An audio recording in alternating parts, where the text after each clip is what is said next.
I know. Recording in progress. Okay. Okay, we're recording. Good morning, good afternoon, whatever time of the day it is. How are you today? Hey, Sue. I'm good. How are you? Good. Welcome to been a long- Flosstube, everyone. I know we have not been here in quite a while. Our schedules are usually we're pretty like easy. Lately, it's like been harder. Yeah, we've had a few lots going on as usual, but I'm glad we're here today. I think it's been 3 weeks since you and we haven't chatted in a long time. I know. And you did your thing with Carrie and Liz, which was so good. I did end up watching it. I think I watched the whole thing. It was really good. It was fun. Liz is so sweet. Oh my gosh, she's so cute. She Yeah. was super nice to do that with us. If you didn't watch it, I know you did, Sue, but all of you out there, if you didn't watch it, we did. Carrie from Tiger Lily and I interviewed Liz because we are doing a collaboration with her on the 12 Days of Christmas series that Liz has put out and continues to put out. I think she's 1 through 7, and I sell 1 through 7 in my shop with the silks, and we're collaborating with Carrie from Tiger Lily and her beautiful project Keeper, which we'll talk about later. But yeah, so that was a lot of fun. But then 3 weeks ago, we had that different kind of Flosstube, and that was so well received. I was so excited. Everybody I think a lot of people really liked it. I agree, because I think we both felt like it could go one way or another, but it's what we wanted to do. Selfishly, I wanted to hear all about your trip, and why not share it with all of our people. And it was really well received, which was really nice. I know. Thank you so much for the love of and your comments on that episode. I kind of feel like people were really inspired to look at their own textiles that they were creating and the history of them, and inspired to kind of mark up their work better and put their name on things and customize their work more and look into just the history in their area a little bit more. It was fun to learn alongside of you all about Sophie. So if you haven't watched that episode and you're into the history of samplers, especially, you know what? I would even say, because I'm not always drawn to those episodes. You know me, I'm more of like the hands-on, I just want to do it. Mm-hmm. And as someone like that, like if I heard someone say, oh, if you like the history of samplers, go watch, I'd be like, yeah, maybe later. But this was so much more. I felt like really delved into a lot of different areas, and I loved it was really all you. So I can say I loved every minute of making it, because it was so interesting.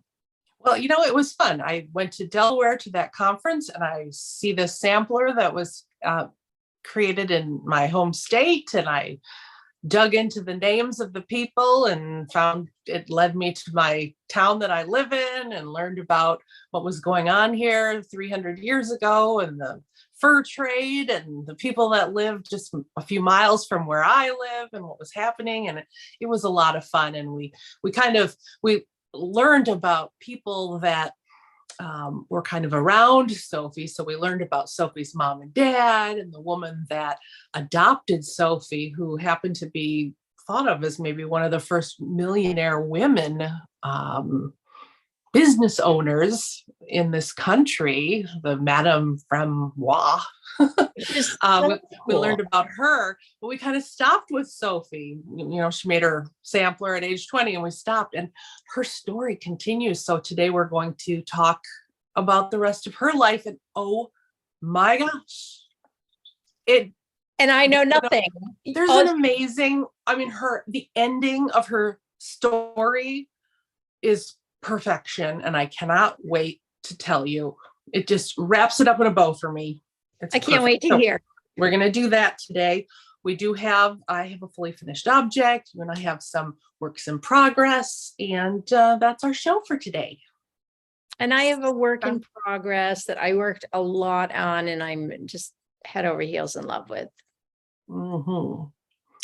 every once in a while I get a text from Sue with just the picture, and it just keeps growing like a virus growing on the canvas.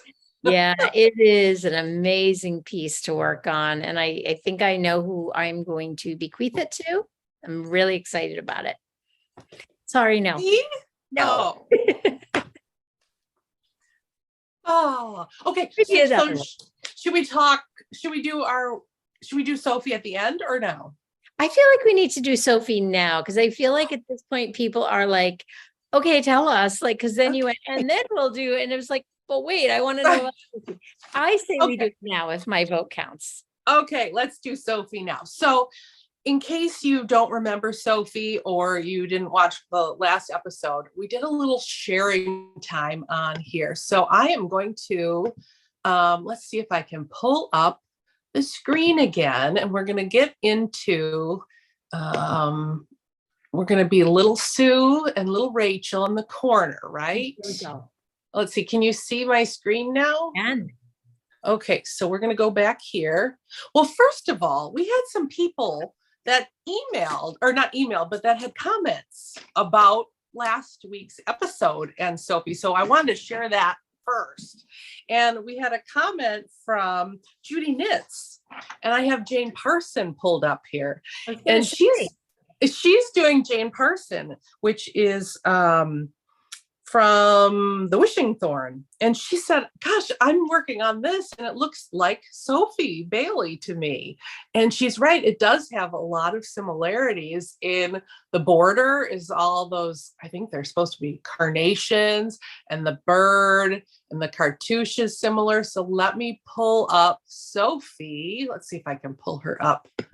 Here's Sophie with the carnations and a similar cartouche. And there's the parrot and the tree. Yeah. I wish I could put them side by side, but I'm really not that good. I love that sampler. Sophie's sampler so much. I know. So here's Sophie. So thank you, Judy, for mentioning. Yes, hers was beautiful too. I just had forgotten what this looked like, and right when you pulled it up, oh, I love the row of flowers.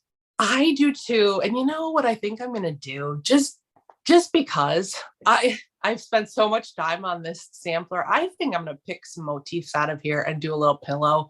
Now I think on one side of the pillow, I'm going to do this little cartouche, and I'm going to do Sophie Bailly, Mackinac, January 1828. On the other side, I might pick the row of flowers, or I might pick, I don't know, something. I want to see just the bird and the two trees. I want to do that as a little pillow. Wouldn't that be? Or I was thinking even the woman. Or which I'll never do a drum roll because I don't know how to finish them, but with it, so many sections would make a gorgeous drum. A drum. Oh, the flowers. See, even flowers and the birds. And then instead of the cartouche, maybe just putting the two butterflies above. I love it. Yeah. Oh, there's so much about that. I feel like I asked this and I already forgot. Has this been charted? Do we know? No, I doubt it. Yeah. I looked into it. Now, if you go to Winterthur is participating in a program that, oh boy, where is that? There is an organization that's taking a bunch of samplers and they're putting it into a like a database. So they're collecting them all. And I'm trying to figure out where that went. So pretty too. Is this it? Is very similar. Yeah, they do. They really do. And the database has all kinds of information here. It's called the Sampler Archive. And what they do, this is actually the archive that Sophie's is in, and you can actually zoom in. It's a really good photograph. Wow. And I could see, this is what I'll use if I'm trying to for myself go in there. Easy. Oh my gosh, that's so easy. Yeah. So it also has, I'm going to try and see, go to contributors. These are the organizations that have already contributed to, and Winterthur Museum has contributed all the samplers not maybe all, but a lot of them in their holdings into this archive. So they've put a lot of good information in here about the Sophie sampler, including a lot of physical characteristics. So when you click on physical characteristics, right now, the dimensions it says are 12.5 by 10.5, which is not too big. No, not at all. So I'm just curious what the stitch count is. And I'm wondering if this means down here, thread count, vertical 60, horizontal 60. Does that mean it's 60 count? Wow, I don't know. I know. So I tried to see if there was like a Is it a square to begin with? A square? Yeah. No, rectangle. No, so it's not. Yeah. So Wow. I mean, that 60 every count. inch? Could you imagine 60 count? No. Well, 56. I mean, people do 56. And honestly, again, I think it's that training your eyes. Yeah. And your hands like that. Yeah. Yeah. So I have to look into that and find out exactly what that particular field means, thread count. Yeah. 60 by 60. I mean, as a weaver, it is that per inch, per 4 inches, per. Can you imagine? Is that the set? Per inch? 60. But that's 30 really, because you're working over 2, correct? Well, I looked up close. Wouldn't that be great if it's 30 count? Yeah, because really, it does not look like 30 count. I don't know. it doesn't. Let's go in there again. No, it looks really tiny. It does. Oops. Whoa. I don't mean to do that. Maybe I should do this with my finger. Oh, wow. I mean, she did a nice job. Also, no, it is over 2. Yeah, it's over. Also, it looks like it's over 1. Well, it looks like the letters are. Well, yeah. Well, some are over 1 and some are over 2. Yeah, the B is definitely over 2. But the little letters are over 1. The bigger over 2. You're right. Yeah. Yep. So anyway, that's the sampler archive. You guys have fun just perusing there if you're interested in learning, just looking at them. It's so much fun. So anyways, where was I going with that? So I wanted to just show you Judy Knits and what she shared with her wishing thorn. And then Grace Ann Reeds mentioned, she said that she just did a women's history tour in DC, and she said it was fascinating to hear about how women are the preservers of history through things like needlework and textiles. Wouldn't it be so fun to do a Stitch Your History Stitch-along where we all stitch something historical to our area or our family? Yes, it really would. And then Shell Jenkins had an interesting addition to our discussions. She said, remember when we were discussing, why do you think this E.I. DuPont collected all this needlework? She said there was a big surge of interest in American decorative arts, architecture, etc. in the early 20th century for all kinds of reasons. One nice reason, there were less than nice reasons too, was that connoisseurs wanted to show that our arts and craftsmanship were as important as European arts. So you had the colonial revival in furniture and architecture. And I don't find it in the least bit surprising that a man became obsessed with collecting all the things, especially when he had the wealth to support the obsession. See Henry Mercer's museum too. Lecture over. Thank you for sharing your excitement. Oh. And then, you know how the, what were we looking at?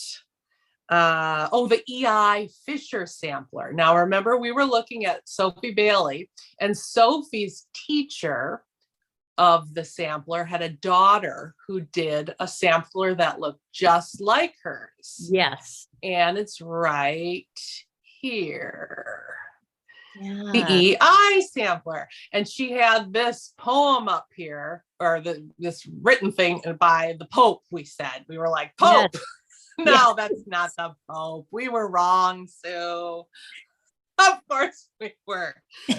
And I bet a lot of you literature people were laughing at us, as we deserved it, because Judy Hall came through and she said, "Oh my goodness, Rachel, okay, never mind, blah blah blah, thank you for sharing.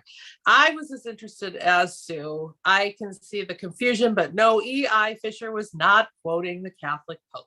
Alexander Pope was a poet, translator, and satirist in the early 18th century. You will find his poetry on quite a few samplers. This particular bit of poetry is from an essay on man. Pope has a pretty amazing, interesting background and life. I have to wonder if his health influenced his satire." So that makes sense. I love learning from everyone. I do too. Mhm. Oh, Yes. And then finally, Bonita, who I've been chatting with for years on Instagram, she writes to me, "Thank you, Rachel. That was so interesting.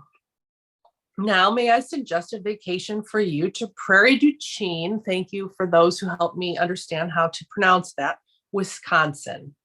And I found out that Prairie du Chien is actually considered to be the fourth oldest city in the Midwest. Who knew? This city, small city, there's only 5,000 people that live there now, is older. It's only like, I think it said Mackinac or St. Ignace, which is the city just mainland from Mackinac Island, Milwaukee, Green Bay, and I don't know, there was like three other cities that are older in the Midwest. But Prairie du Chien, Wisconsin, the Villa Louis is a beautiful mansion that sits on the banks of the Mississippi River, and the Dousman family were fur traders. The Villa Louis is open for tours during the summer. There is a lot of history in Prairie du Chien and the Black Hawk War. Then you can travel about 70 miles east along the Wisconsin River to Spring Green, Wisconsin, to the Country Sampler Shop. You'll pass through my town on your way from Prairie du Chien to Spring Green. So, how fun. I mean, yeah, all these connections. And this sampler, this E.I. Fisher, her family is connected to the Dousman family and that Villa Louis in Prairie du Chien. So, wow. Yeah. So, and I think I will have to do more research on this family because of the connection, and that might have to be another episode. Okay, so Sophie, let's go back to our dear Sophie. Okay, let's go back to Sophie.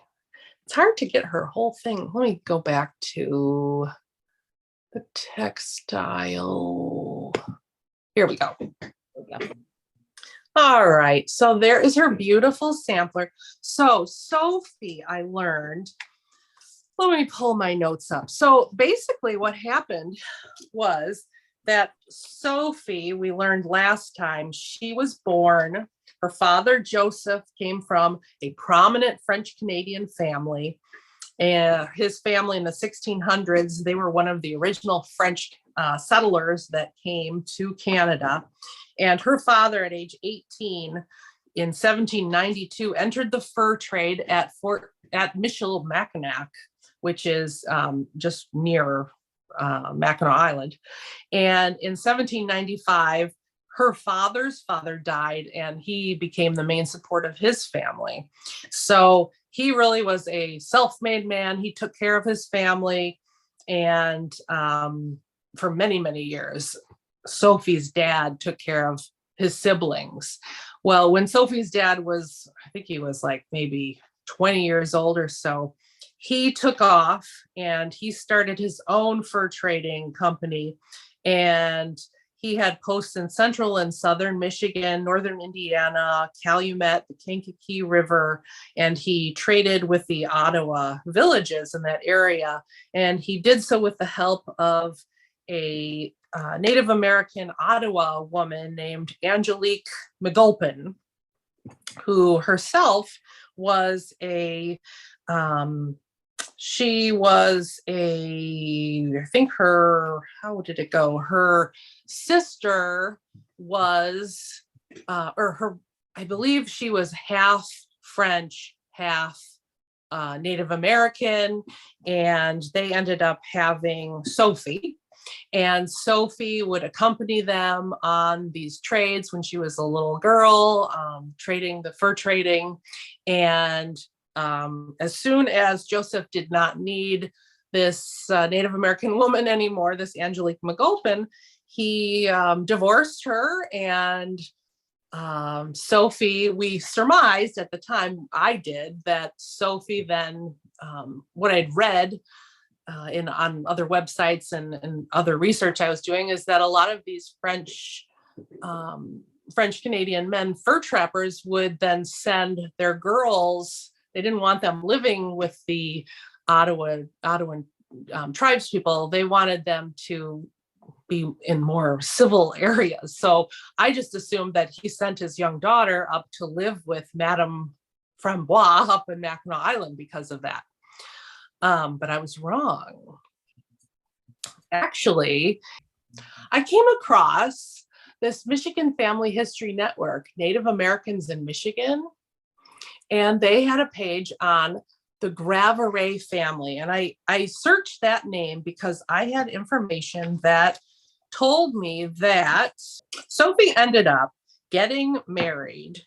She made her sampler at age 20. She married at age 29, and she got married at age 29 to a man named Henry Gravere. And so I typed in Gravere, and he is right here. Let's see if I can find Henry Gravere. And lo and behold, I came across this. So here's Henry, married January 11th, 1836 in St. Ignace to Hortense Sophia Bailly. And that is her birth date, daughter of Joseph Bailly and Angelique McGulpin. And it gives all of her information when she was baptized in St. Ignace of Michilimackinac, Michigan, and where she died in Harbor Springs, Emmett County, where she's buried. And it tells us that she had the occupation of a teacher. And yes, indeed, she taught for 15 years. Wow. And then it says, look at this. A very remarkable history came to the knowledge of the writer, January 1916, concerning people who lived at this point, antedating any known to this date, and which adds much to its historic interest. And it gives a whole story of Sophia. Wow. I know. So should I read it? It's just a few paragraphs. So, okay, so grab your I'm going to close stitching or knitting or whatever. It's pretty short. But in the year 1800, a little girl was born on the shores of Grand River near the present village of Muir, of French and Indian parentage. Her father was a noted trader by the name of Joseph Bailly, the name in French being spelled Bailey. He was from an old Montreal family whose full name was Bailly de Messine. After living for many years at this point, he removed to Mackinac Island, and from there afterward removing to the present site of the city of Chicago, where there was a town named Baileytown after him, and he became immensely wealthy and died there. Her mother was an Indian princess of royal blood, she being the daughter of an Ottoman chieftain. Her name was Bead Weiwei, but afterwards she was christened Angelique by a French priest, probably at Detroit, as they often went there. She was a sister to Black Cloud, who was sub-chief the village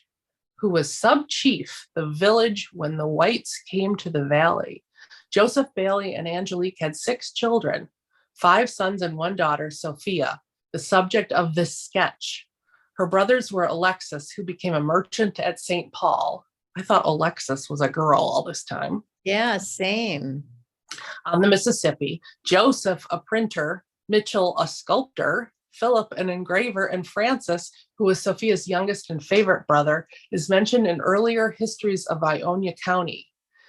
And I think Francis is the one that lived with the Ottawans and became the medicine healer.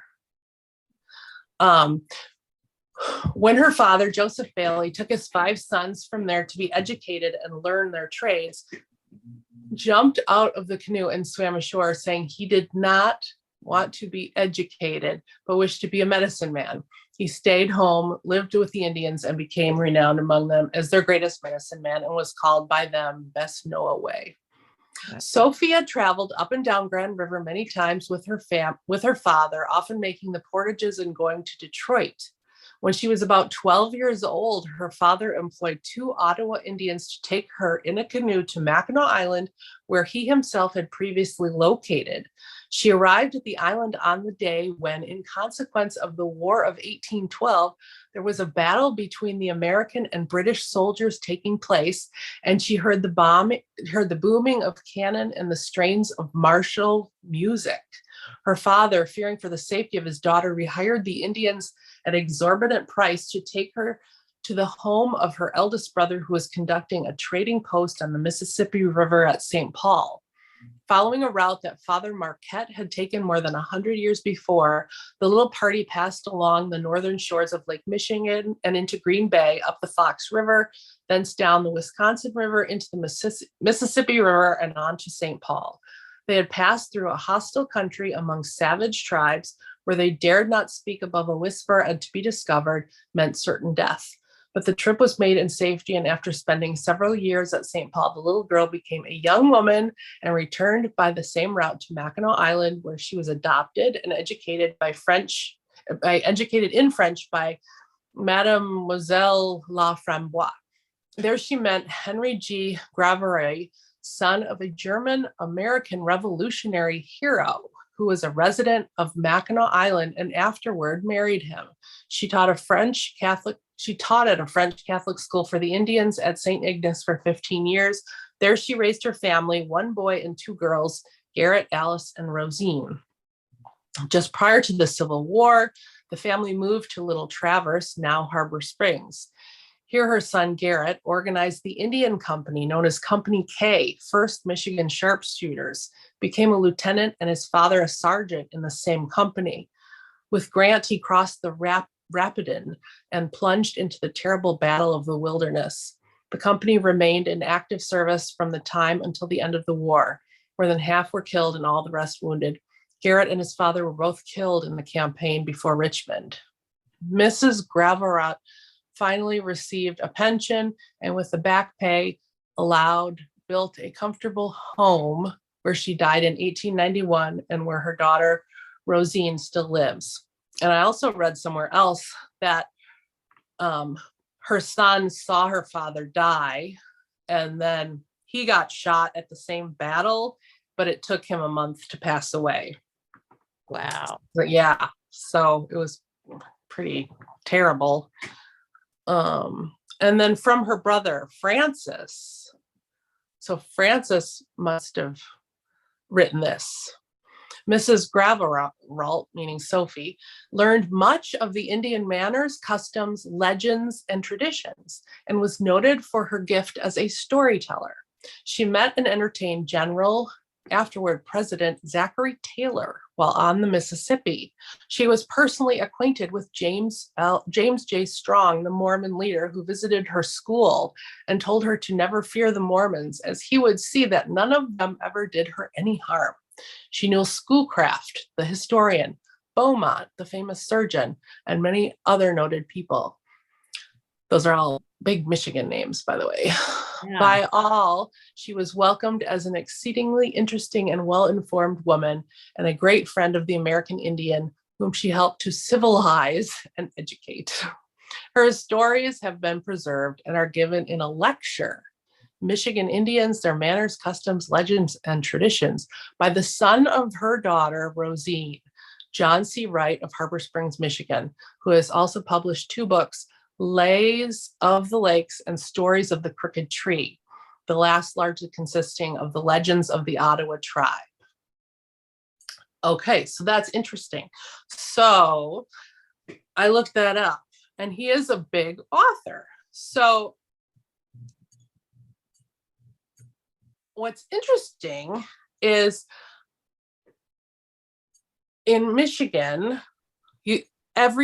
most every house with children has a certain book in their little library.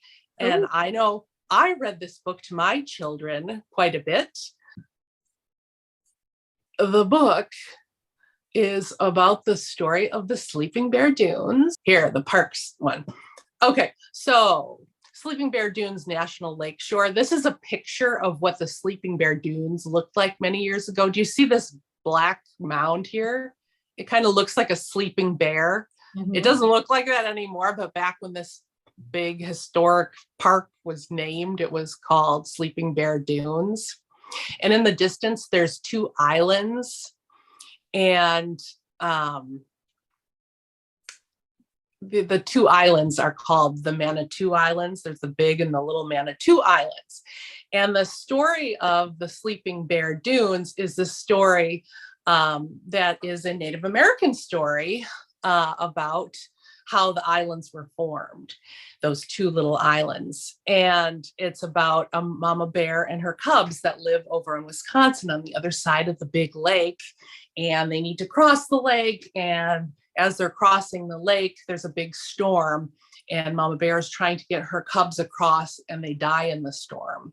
And that's mama bear on the dunes. That's always, she's there watching her cubs. They grow out of the water, and they stay there forever. And she's always with her cubs. So that's kind of the Native American story. Well, traditionally, the Native Americans, or that particular, I guess, story that was, or that legend that was created, research shows that that particular tribe, and I'm totally slaughtering this, but that particular, when you look at those types of stories or legends, they're usually not romantic stories, kind of like that, motherly. They either have humor or they have violence. And so scholars believe that that's kind of more of a made up story or legend. And there's a lot of people that track the origin of the sleeping bear to Sophie. Oh my goodness. So, and they say, they say that, and this is an article that this one scholar Singer proposes that the legend was crafted circa 1870 by a bicultural storyteller familiar with Greek mythology who had close ties to the Ottawa. Her name is Sophie Bailly Gravere, and she had endured the loss of her own son. My suspected author is a very interesting woman who deserves much more research. She was born, and he goes into the story of her and talks about how she was raised on Mackinac after her parents split. And, it's just really interesting that could Gravere have created a poignant romance for her grandchildren to mourn her son, then share it with her friends in the Little Traverse, Ottawa community to gradually adapt it as one of their own. And he's got a YouTube hour-long show, and I watched it, and he has, it makes a lot of sense what he's saying. And to top it all off, her grandson it's in his books of legends of the Ottawa, and he says in his book that these are stories that my grandmother would tell me. And it's that exact story. So she is credited with Michigan's story, of the Manitou Islands and the legend of Sleeping Bear. It just speaks to how like you can dig so deep and everything is connected. Yeah. Right. I just could not believe it. I mean, I've read this to my kids so many times, Yes. Yeah. So it's a beautifully written book and a beautifully illustrated book.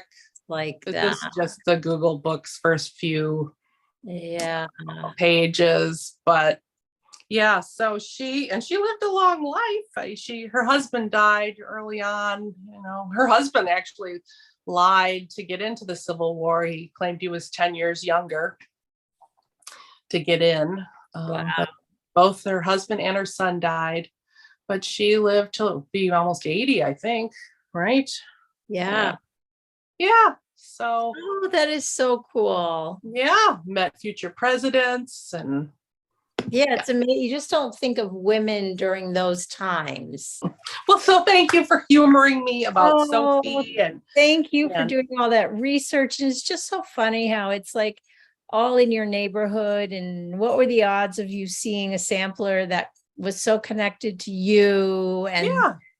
And I just got so immersed in it all. And now I have to stitch something off of that sampler. I'm gonna yes, I agree. It does make me want to look closer at motifs. I mean, I know there's a million books out there with sampler motifs.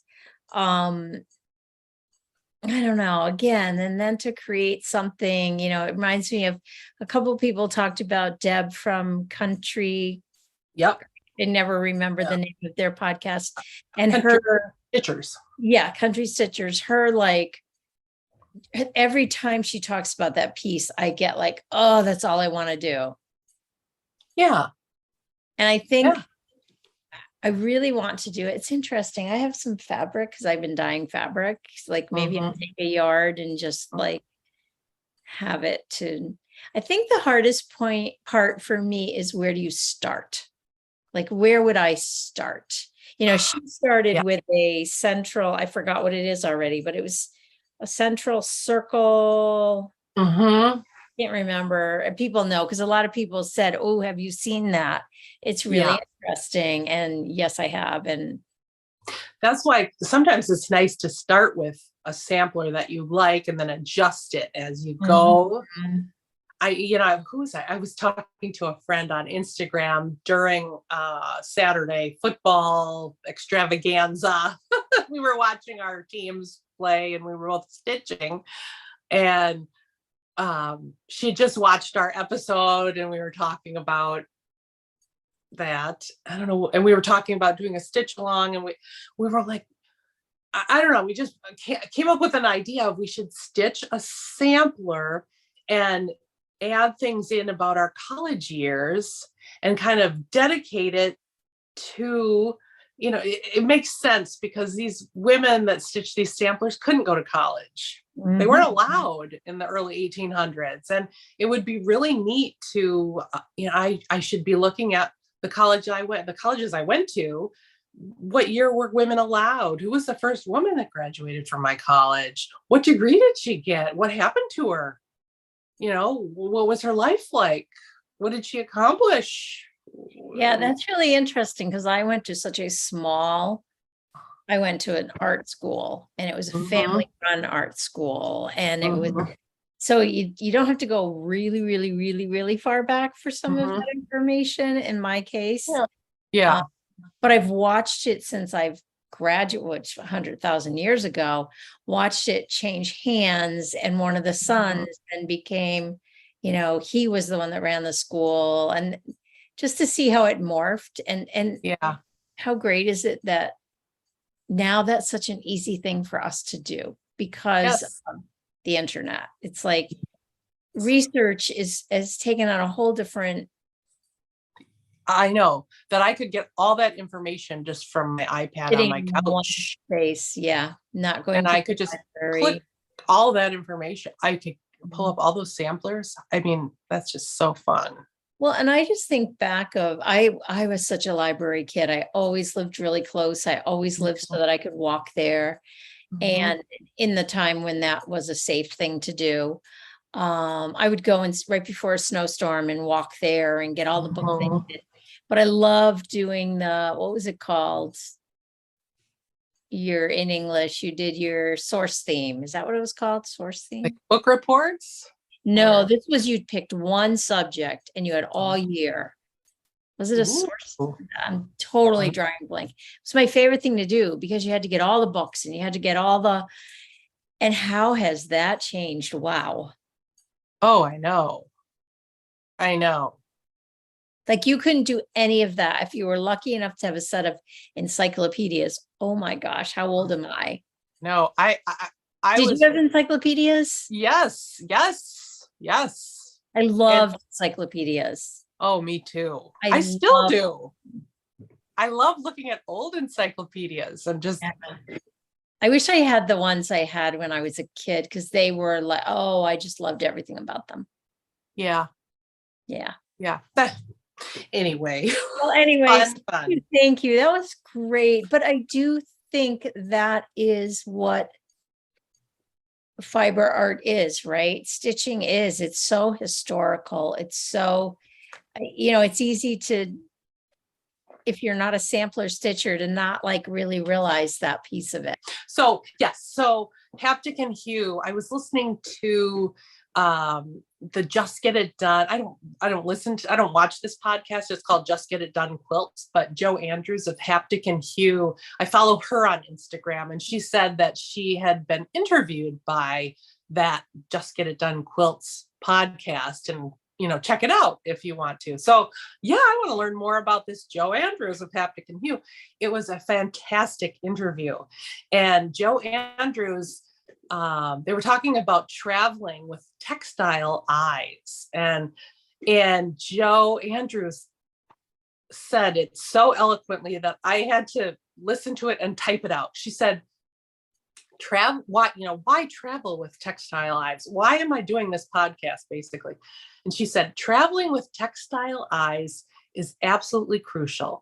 And it's something I wish more people could and would look at history through textile eyes, because it transforms the way in which you see the world. Because once you understand what these textiles mean, how they're made, the people behind them, then you understand a whole slice of human history. You understand a huge amount about technology. You understand a huge amount about the effort that was put there required to get the amount.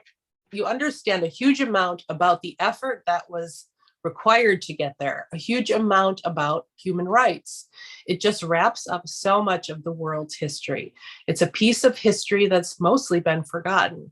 I think if we can remember it, or at least put it back into context, that it's going to give a very different dimension to what we are seeing. I think with the Haptic and Hue podcast, that's what I'm trying to do. That's so cool. I thought so too, that I wrote it down so I wouldn't forget. Yeah, that's very cool.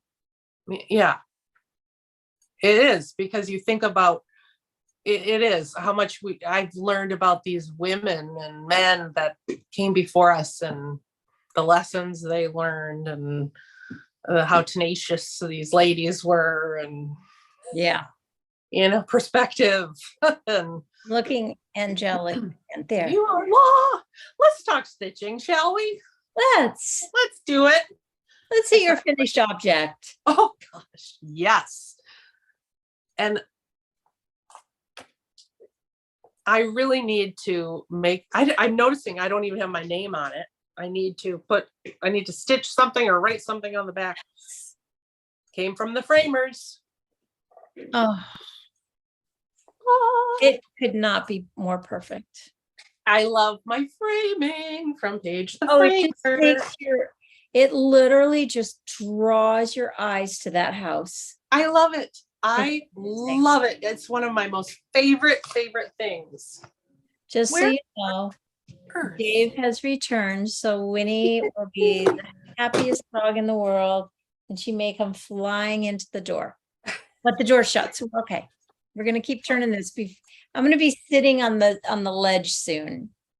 I was so organized, and I had my little stitching journal here, and I have no idea where it went, but Jessie Watson, it's on like a 32 even weave Lugana that I threw in coffee and tea, and it got a little shrunk, so it's more like 36. Be quiet, Dave. We're podcasting. Please waving. I'm like, yes, and I did it as part of a sale. I feel like that was one of the first things when we started podcasting. I feel like that was like you were diving into that. I started it in January 2021. Wow. I finished it the end of 2021, and then it sat in a box for like a year.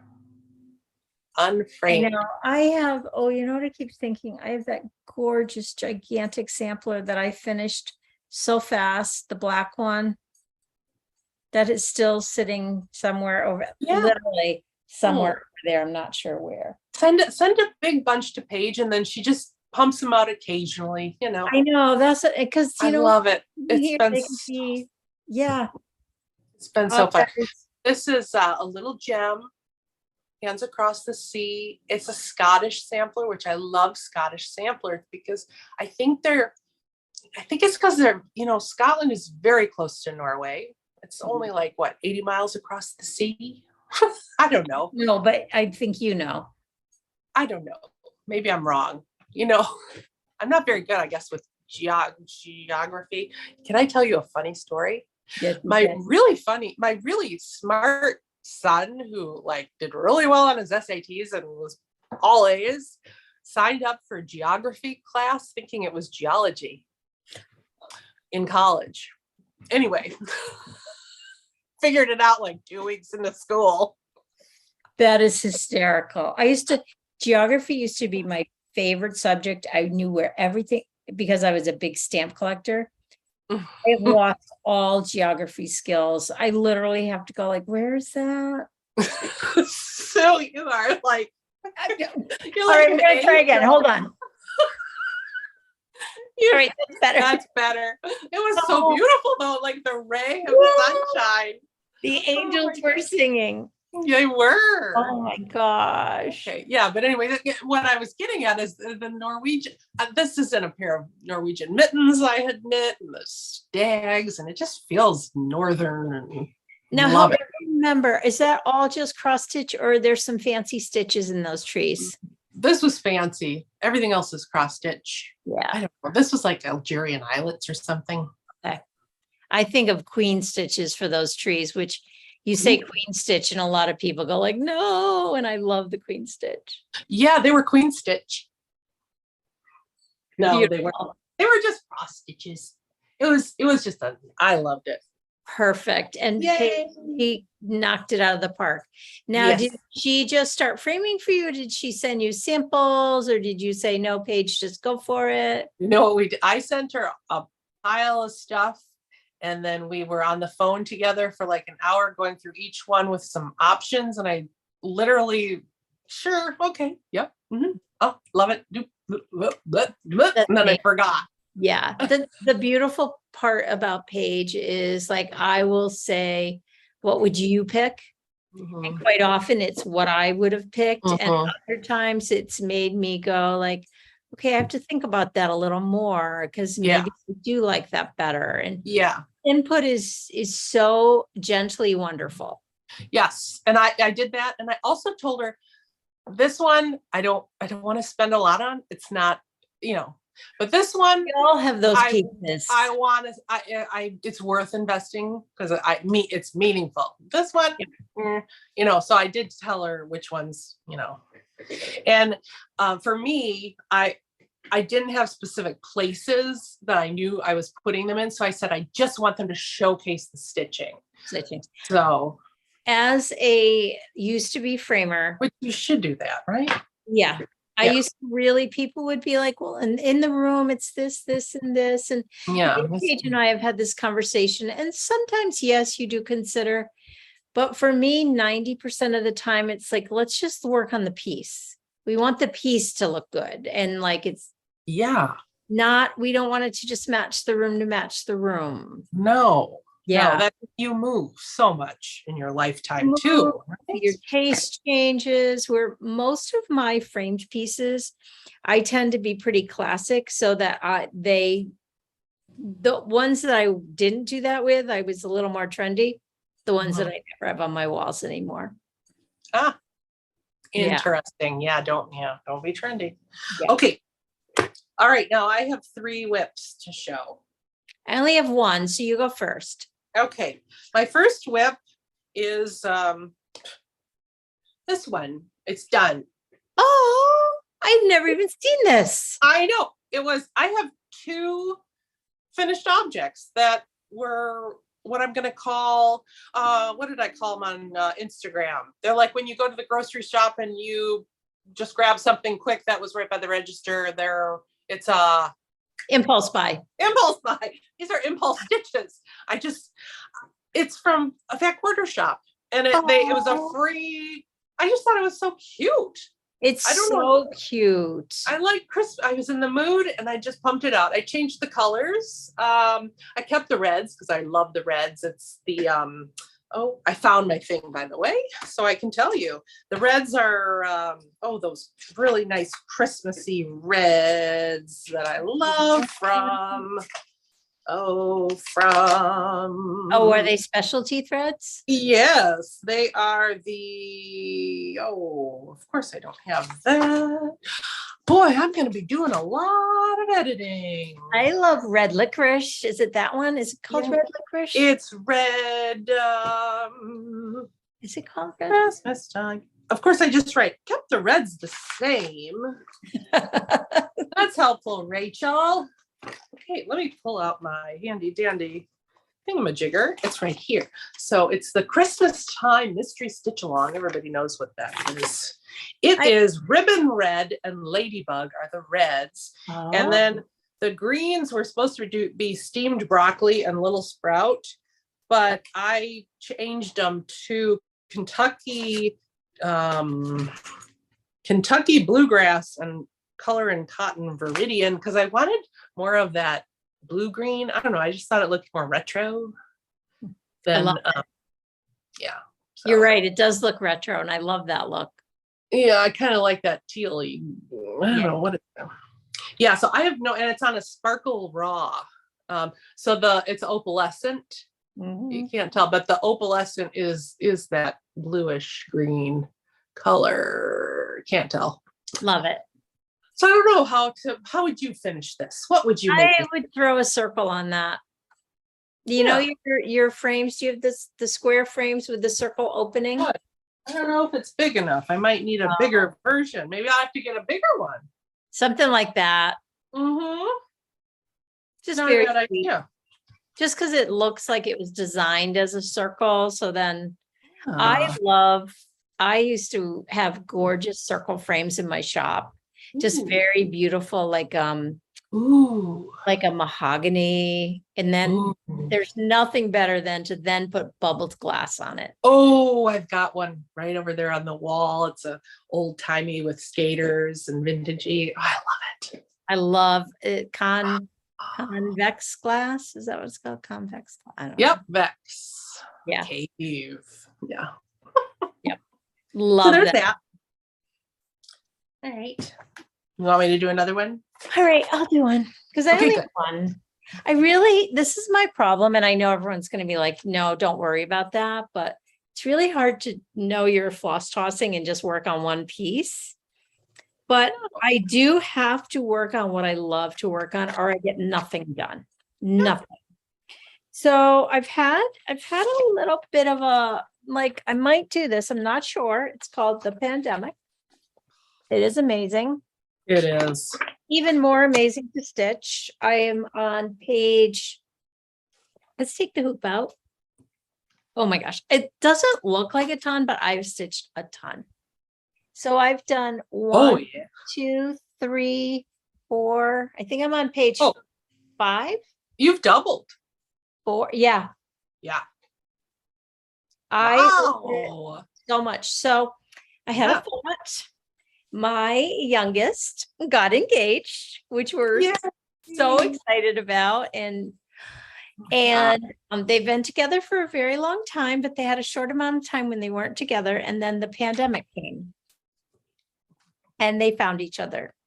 Oh, it feels like it has real meaning. Like the pandemic for them was huge, like huge shifts in their lives happen in good ways.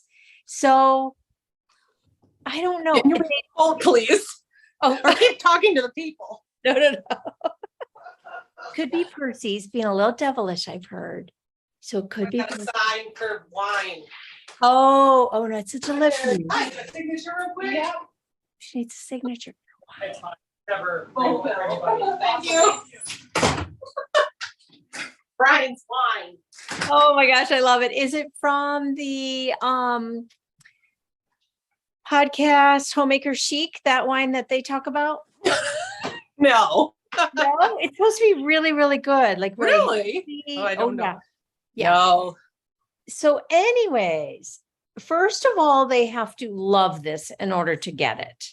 Do you know what I mean? Like if they look at it and go, oh, but if they fall in love with it, it Yes. might be their wedding gift. Wow. It might be. I have a feeling what I'm going to do on Thanksgiving is work on it around them and see what they say. The reaction. The reaction to it, because for me, that would have super special meaning and then that I stitched it. And is there a place you can put their initials in and their wedding date, or just subtle? I feel like that's what I would do. Yeah, when they met or I love that idea.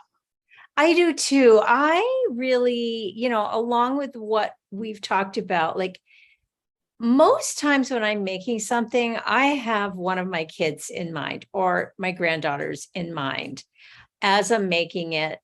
And with the intention of, I would like them to have it someday. And I'm not talking about every little thing you stitch, but like the big things that I've done. So Jacob, he requested the Witches sampler. Did he? Hanging up. Yeah, it was hanging up. And he was like, wow, you made that, didn't you? And I said, yeah, I did. I said, he goes, that's really nice. I said, would you like it someday? And he said, yeah. So you wrote his name. I'm gonna write his name on it. So yeah, so I cannot get enough of this. I literally cannot get enough. How do you think you'll frame it? What color? What wood? Or boy. Again, if they decide they like it, I think I would let them choose. I would have Paige do it, but have them choose. Boy, I don't know why I'm not really a black frame person, but I am. Black keeps popping into my head for this. I don't know why. I mean, I love black when it works with the piece. Yeah. Again, it would be something super traditional, so it lasts forever. Yeah. Gosh. Or a dark wood. I'm kind of going to like, would I do like a mahogany? Is it too red then? I don't know. Boy, just have to put a bunch up against it and you'd know. Isn't it mesmerizing to look at? Yeah, it's making me and a lot of other people want to pick up long dogs. Yeah. I'll tell you, their charting is fantastic. I don't even want to say this out loud, but I want to say it, but I'm so afraid I'm jinxing myself. There are just so many checkpoints to check yourself that I have made, knock on wood, very few mistakes, because I'm always doing the like plus very symmetrical. So once that's done, this side was a piece of cake. Beautiful. These are the areas that get really tough for me. Is this area here took me a while because there's really no strong. There's definitely a pattern, but it's not strong enough for me to be able to memorize. How do you even begin designing that? You just go crazy. I think I talked about that on the morning Instagram. Was like, I think this is the most stunning thing I've ever done. And it's not the stitching. The design is just, I don't even know how you start designing something like this. To me, this reminds me of if I were to design my own sampler, like, where did they start? They had to have a starting point to design this. I want to get inside their heads of how they design. I know. What kind of did they start with this? I feel like if I was to think backwards, this might be a starting point for me. This never. Those are all. And I'm so thrilled. I moved on to this page because it wasn't as dense. There's a lot of really dense pages. That's nice. Yeah, maybe tonight I'll go on to the next page. I love every second of this stitch. I don't get tired of it. I crave it. Oh, gorgeous. I crave it. And now that I'm thinking like it's going to be hard to part with because it won't be a bequeathing, it will be a giving. Eesh. I know it's going to be hard to part with. You'll visit it. I will. I don't know. It's hard. Now you're like, maybe it'll be a bequeath. I know they're just so special and everything about this is so exciting that. Well, you'll see how they react to it. Yes, that's going to be my goal. See how they react on Thanksgiving as I'm working on it. If they die, then maybe. God willing, they won't make any mention of it. And then I can just bequeath it. I don't know that I could finish it in time for the wedding. That's the other thing. It's gosh, we always need some sort of like gotta finish something drama before the wedding. Yeah. So I don't know about that. Oh gosh. So that's all I've been working on. Okay. Well, I'll do another impulse stitch. Oh, I love that. This cute little guy, Tiger Lily. Tiger Lily, Carrie, what is going on? I know. Look at how she finished it on this cute little sled. But okay, this came out free on her site. Another little impulse thing. It was just so cute. 14 count. I said, okay, if I have some 14 count Ada lying around, I'm doing it. I had a piece this size just sitting there. I was like, oh my gosh. And so I just grabbed some floss and then I was about to start the white and I had done this part. And then I was like, ooh, whisper. Do I have whisper? And I had all the sheep color whispers, but I didn't have the white. So I went to my needlepoint store on Monday and picked up the white. I don't know if I used it properly, but I think I did. I don't honestly know the right or wrong way, but you did did I see you brush? I did. Yes. So that's a good thing. I did a little research on what they say to you, how to do it. I used a little bit of I didn't read this anywhere, but I felt like I used on 14 count, I used it, I held it to double. I did it first holding it single and it just didn't seem thick enough. So I did hold it double. I used a little looser hand. The tension, I just didn't want it too tight because I was finding that it didn't look fluffy at all. And I cut shorter lengths of thread because when you pull it through the weave, it mats down pretty quick. And then, when I was done, first I had a dentist appointment that day and I had a toothbrush. So I have a Sonicare, so I never know what to do. We donate all the toothbrushes we get. So I just took the brush and it didn't do much. And so I thought, well, I'll try the other side, that's the tongue, which I've never used for the tongue, but it just has these little ripples. And that side really worked. It gripped. So so that worked. So I did the eyebrows and the mustache and perfect. So I don't know. I actually also got the same mystery make along kit from Chantelle 141. Oh yeah.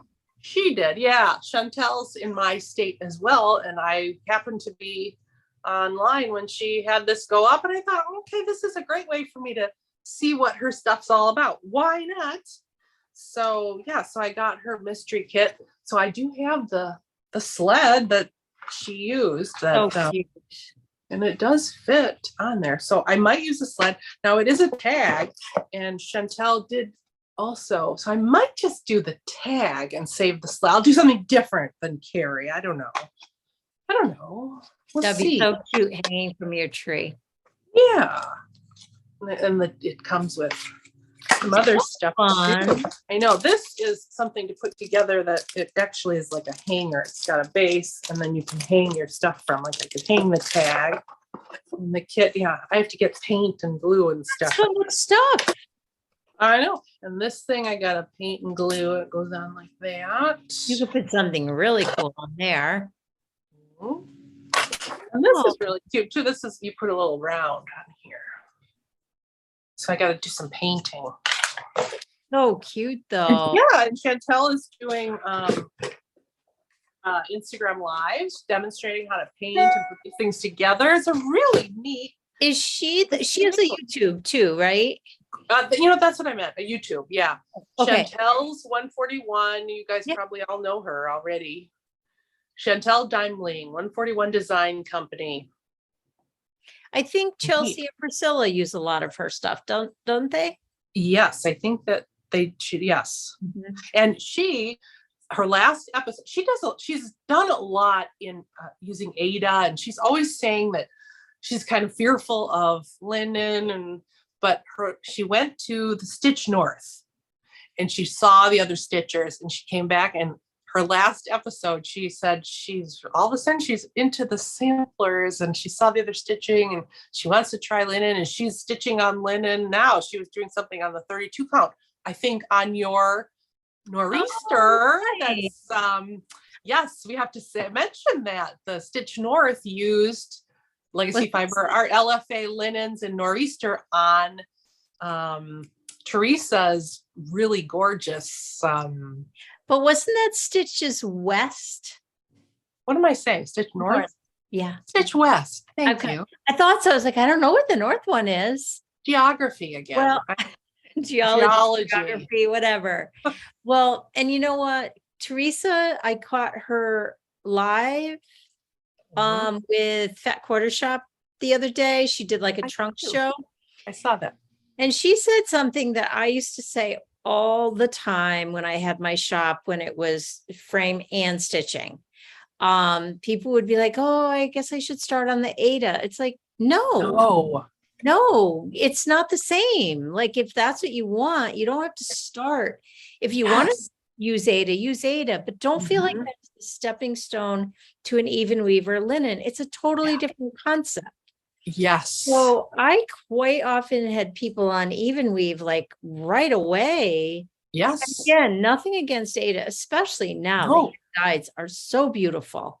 And I think like on a full coverage thing, especially, this was wonderful. I loved it. And the whisper worked so well on this. Oh, I loved it. My only thing with Ada, and it's not as true with the hand dyed, but I like to use the sewing method, and sometimes it's just a little more difficult for me on the Ada cloth, but don't feel like it's a stepping stone. No, it's not. Totally different animals. Choose the one you want. Yes. If you're learning. Now, maybe don't start with a 40 count, maybe start with a reasonable, like 32, even 30. Yeah. But well, and my whole thing too, people ask me a lot, what should I get in your store that's beginner? Even for me, it isn't even the size of the holes, it's the size of the project. It's like, I don't know if I'd start with like something that's 350 by 350, because you're going to be slow and you want something quick to finish. Just to, if you want to try 40 count in the beginning, try it, but do like a little, like just do a little thing.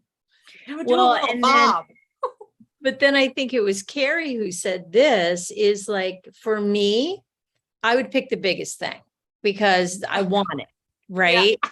Like, I didn't want to start learning how to knit on hat. I wanted to make and Carrie is hysterical. But you're that kind of person that would stick with it. Same. Yeah. Yes, that's exactly my point. Know your personality. Yes, exactly. And people would come into the yarn shop all the time and say, is this too hard? I'm like, how bad do you want to do it? Exactly. Not hard if you really want to do it. If you're like, think I want to do it, no. Yes. Go a little less. Yeah. Yeah, exactly. And when I worked in the yarn store, you get to know people and what it's a psychology game. It really is. Their mentality and their. Yeah, I really, really did not like, even when I was teaching beginner, intermediate, expert, and I will never forget, I had someone in what was labeled an expert class just because of all the technique. But honestly, it's no harder than anything else. And she had never stitched before and she wanted to do it. I'm like, you're fine. She blew it out of the water. Yeah. So it's like, no to be fearful of. It's like brioche. I hear the word and I go, I don't know how to do that. I have to look it up. Like Yes. it's instilled in you that brioche is a little more difficult. And so it is the psychology. Yeah, I know. And cross stitch, it's the crossing the stitch. I mean, there's no like.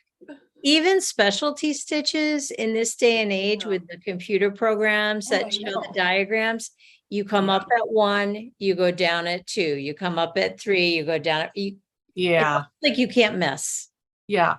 It's really, are you good at learning? Like, and are you excited enough about it? If you're excited enough, it's a no-brainer. Yep. Yeah. Yeah. Anyway, so back to Santa, 14 count Ada, free in Carrie Tiger Lily's shop. I am getting her busy on the next one. She showed me a quick flash on what the next one is going to be, and I'm not going to tell you what it is. But it's awesome. And I'm telling her she better get it up fast. Okay. And I'm excited about that. Now for my next.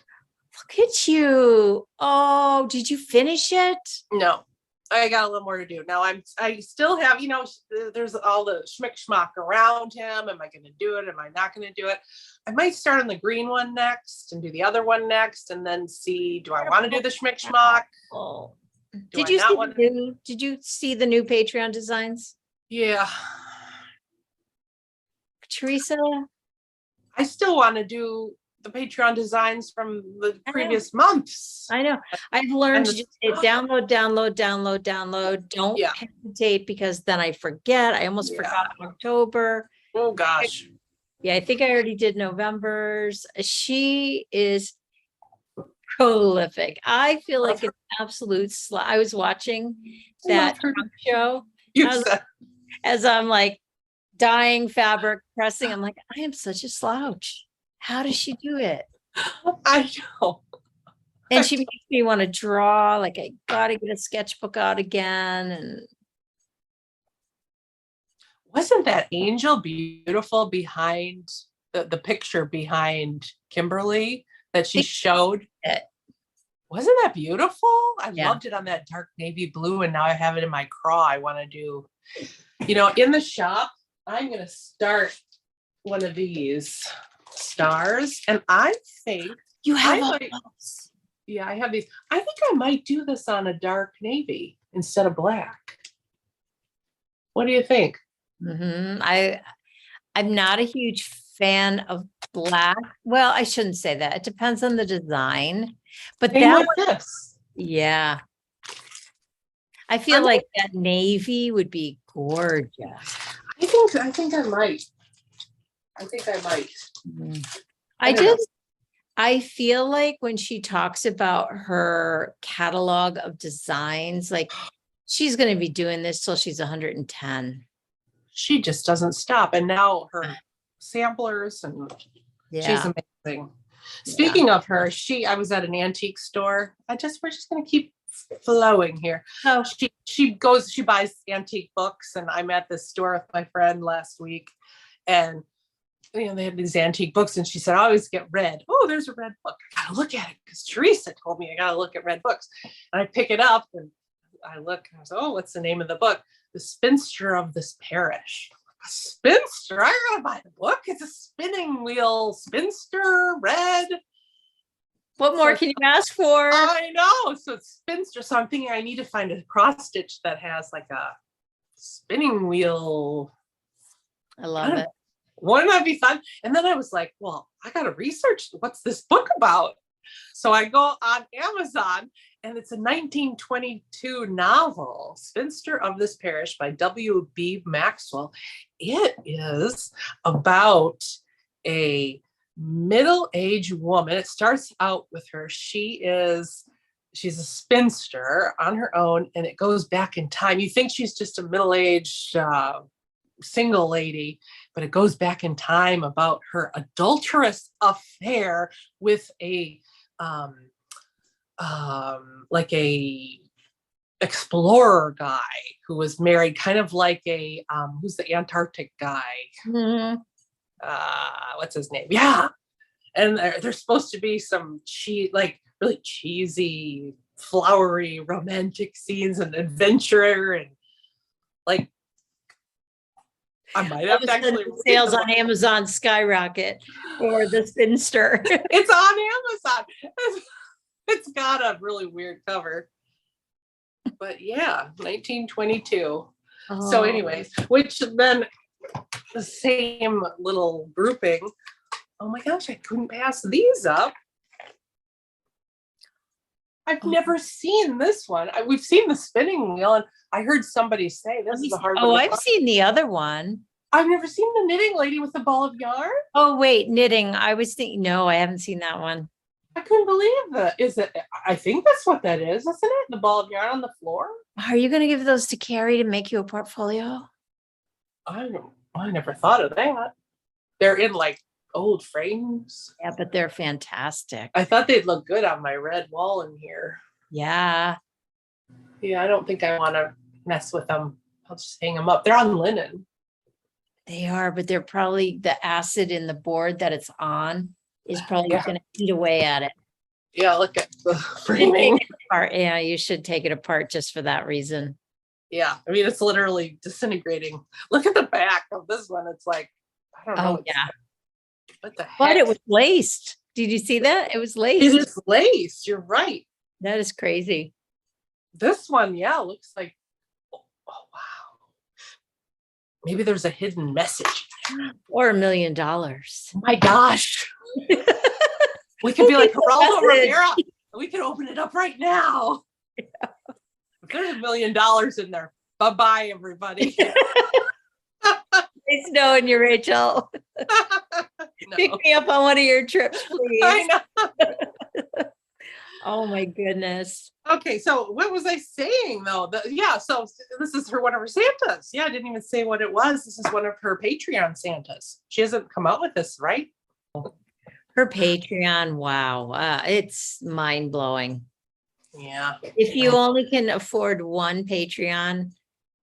That's the one. And I talk about Patreon a lot because Chelsea has a Patreon. We probably will have a business Patreon soon. Not we, her and I. And Patreon accounts for me, like I've signed up for several. They're like magazine subscriptions. You know, you enjoy it for a year, maybe, then you move on to a different one. Hers, I never imagined leaving. Oh my gosh, can you imagine leaving and then you see the charts that come out and you're like, I'd have to. I know. I need to start working. I should get my green one back out and work on it. I don't even know which bag it's in. I am so excited. We are having so much fun and doing so well with these kits. This is the prototype. You've got yours too. Yes, this is the 12 Days of Christmas extravaganza. I always forget exactly what. I have them all with the DMC up 1 through 6. I got from you with the DMC. But yeah, you should sell them. I could. Yeah, I could. Because you want to do them with silk now. I'm going to use the silks. So I've just got to look at the few extra ones I still need, not many. I am really having a hard time. Oh, look what else I found. Oh my gosh. Look at, okay, so grab in my.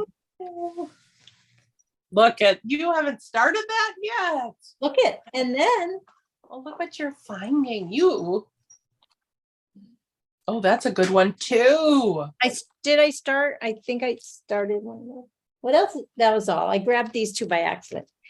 Okay, so I cannot decide. Do I want to do one big piece? Do I want to do the trees? Can I talk about the trees? Yes. I love the trees. I kind of want to do the trees on all different fabrics. I am not a finisher of any sorts. If you haven't noticed that by now about me. So I'm so afraid I'm going to stitch all these beautiful trees and then not have them. I don't know what to do. I'm so struggling. Yeah. And I know. What? I don't know. Help me. You know what? I don't know. It's a tough call. I love this one when she talked about I loved listening to her process. As an artist, I love to hear people's processes. It's so inspiring for me. Oh, I know. And how these are actually embroidery hoops. Yes. I love that. Yes. She's very clever. And I really like that about her. Me too. I found her, I was like, oh, shoot, I really want to talk to her as an artist. Because her designs are very unique. I agree. You know, a Liz Matthews from a mile away in a good way. Yes. Also, you know, a Kathy Barrick a mile away in a good way. And they're very different than a Liz Matthew. Yeah. Yes. Which I love that. I do too.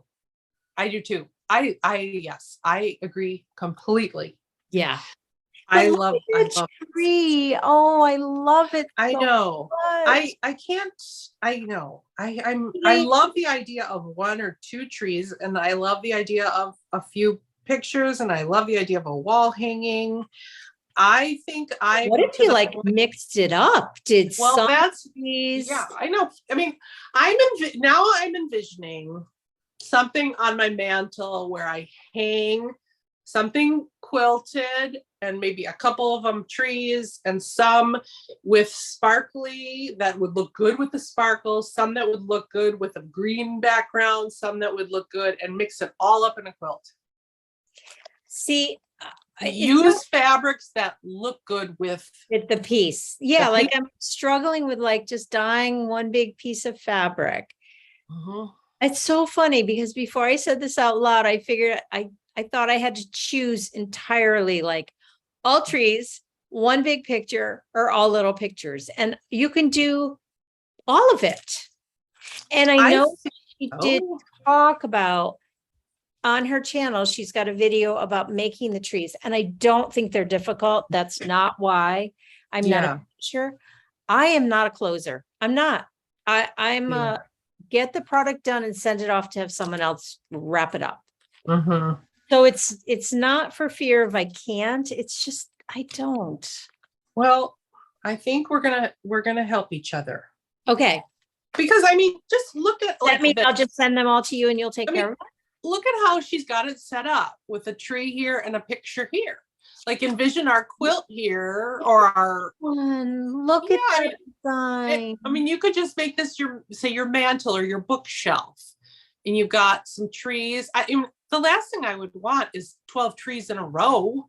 I don't want them in a row. I was thinking bigger fabric, tiny fabric, over one, over two, but even that, I don't want 12 trees. I would love the thought of having 3 on one side, 2 on another, and then the rest of the pictures in between on all different frames. This is so making me feel good. Yeah. So I think we do what we want to, you look at the design and do for this one, I agree with her. I think the tree works so well. She designed that one so beautifully. It fit the Joy to the World. Which one is that?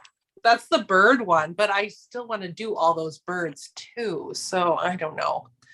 It's the 4th. Oh yeah. Maybe that one I would just do the tree then. Because I love all the ivy. Yeah. Can we also speak for a moment about a picture of a stitched piece? It is never what the piece looks like. These pictures are really good, but nothing compared to the actual pieces. When Carrie when she held hers up, it changed everything for me. It was gorgeous. Yeah, it changed everything for me. So me too. And they don't say on the first day of Christmas, they never indicate the day, which is also a very good thing.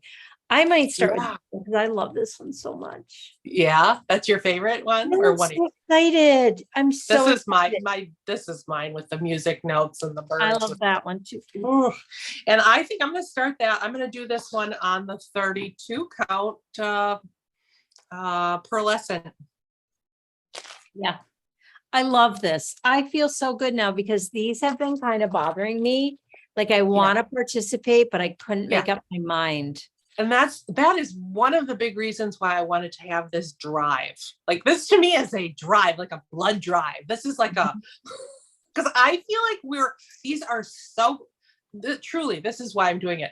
These are truly gorgeous designs. Every time these come out, I'm like, oh, these are gorgeous. Yeah. Why are more people not doing these? It's because we're all getting hung up on how do we put this all together, and I want us all to embrace them. And these are going to be stunning. And I think I might do some with DMC and some with silk. Oh, why not? Why not? It'll be cool to juxtapose. Yeah. I really want to do this one. Maybe I'll do that tree first. It's so cute. Again, I love that one too. It's so French country. I know, but I love them. I'm so excited now. This makes me so happy because I've been going between like, oh, I need a full yard of fabric. I have to go dye it to, oh my gosh, what color do I want? Now I'm going down into the scrap bin because I always dye too much or have a little red dot that no one's ever going to see. Yeah. I'm going to go down there and pick like really, really rustic to like pop over to. Yeah. I have some green, I got Weeks, I think it's agave. It's almost like a darker version of your sweatshirt you're wearing that might look good, and I can't wait to get them all done and then find like a fabric line that will work, or I don't know, maybe it's just some solids. I don't know what it's going to be, but the creativity. Yeah, it also doesn't feel like now I'm taking on this huge project that I'll never get done. Because that's what it was feeling like. Like, all right, I'm going to, have the beautiful fabric. I've got the beautiful silks and it's going to be one working here and there. And I don't want, I don't need another one of those. I need like. No, to me, this is very similar to, Lori Holt also she gives you all the components for you to put together your own creative masterpiece. And this is I love that kind of stuff. Yes. And now let's talk about your brilliant idea, because it's brilliant, is to take maybe to do just the circle. I know that's the two turtle doves and make that into an ornament. Like there's so many amazing pieces. That would be such a cute, simple tree. Like, I mean, I have just little, they're acrylic circular ornaments. If you want to just do a tiny, and not spend a lot of time. Yeah. How do you do that? You draw a circle and you just move it around your design, the chart, until you hit on a spot that you really enjoy. Yeah. And I could even see doing like partial. Oh yeah. Like maybe you don't get that whole pair in, maybe you only get a quarter of the pair in, or one bird, or even that that basket. I love that basket that the bird is on. Yeah, even just doing the bird in the basket for an ornament. That would be so cute. Sweet. I know. Liz, you're a genius. Because again, like until you said that, I didn't notice how sweet that whole thing is. I do love the idea though of a couple of trees. And you're right. None of them scream 12 days of Christmas. So this is a conversation piece when you bring it out. Like I like the subtleness of it. Yeah. People might stare at it and be like, is that supposed to be the 12 days of Christmas? Oh my God, wait, where's the 12 days of, there it is. Or, I love that. Yeah. Also, if you're a person that has a huge supply of beads, there's a lot of these that beading would work really well with. Speaking of beading. Tell me. Oh my gosh. What is her name? I love her. Her channel is Katie Strachan. Oh, yes. Did you watch it? I have to do the same. Here is, oh, look at that. That's the angel. Look at what she did with the bells. It's not showing up well at all, but they are just absolutely gorgeous in person. Yes. Okay, do you pick a word for the year? I usually do, yes. Yeah. I have one that I'm throwing around because this is when I start thinking about it. What was my this year's? Courage. Next year's, I'm really throwing around curious as my word, and really start taking time to dig deeper into things that I'm curious about. That's good. I know. I haven't committed to it. Usually I like to do one that's a little more like self-awareness kind of thing, but the year for something a little lighter. Yeah, but I think that's good for you because I think that's good. My word for this year was release. Ooh, and how'd you do that? Well, I was releasing a child to the world, and I was trying to release some of Rachel, and I was trying to just release some items from the house, and I don't know, I kind of acquired a little too much work. Yeah. And now I'm trying to release a little of that, but yeah, I was just trying to release I think it was a great word actually for me this year. And I thought about it. It worked well for me. I haven't thought about next year's word. Wow. Here we are getting deep. It's afternoon. We need lunch. I need lunch. I'm starving. I'm surviving Halloween candy at the moment. Oh, gosh. Well, we thank you for joining. I forgot you guys are all here basically, but thank you for joining us. We may be doing a little editing, so you probably have no idea what we're talking about here. I think that's all I had to share. Check out the shop. I have some great Christmas stuff right now. Lots of little kits. Look at what's new in the shop. I'm putting new stuff in all the time. I don't know. Just enjoy your stitching. And get excited with us about this Liz Matthews project, because I think it's so exciting. I literally am so excited right now. When I came in, I was like, I don't know, what am I going to do with it? And I'm so excited. Energized. I think we just start and do what you want to do with it. And then we're going to be creative with it. Yep, absolutely. Yeah. I don't think you need to put yourself in a box. This is a multi-year thing. And it's going to be fun. It's going to be fun. I think if we start out this way, who knows what it's going to morph into, but it's such a nice, flexible starting point. We're not like, or I'm not committing to something so big. It's just like, nope, just taking baby steps all year long with it. Yeah. And in March, she said she's potentially coming out with 8 and 9 already. I know. I mean, she said it, so. So that means it's true. Really. I know, right? Exactly. I plan to carry the silks individually at some point in my shop. Right now, you're just going to find the patterns with the silks. But once our 12 days of Christmas, I think after November 10th, I'm going to be carrying the silks individually. So if you run out, or if you only need 2 silks more, you already have silks from another package, you can get them from me. All right. I think that's it. All right. Enjoy. Fabric off to you. I've got to get some mail in the mail orders. And yes, and like and subscribe. We're 15 subscribers away from 5,000. Hey, I'm not opposed to begging here. I want 5,000 subscribers. I want 10. So let's go for that. Oh, okay. So you out there, get us to 10. I think just 10. Who knows what could happen? Hey, I might just investigate another sampler. We'll get really wild around here. That would be perfect. All right, we got to go. Okay, bye.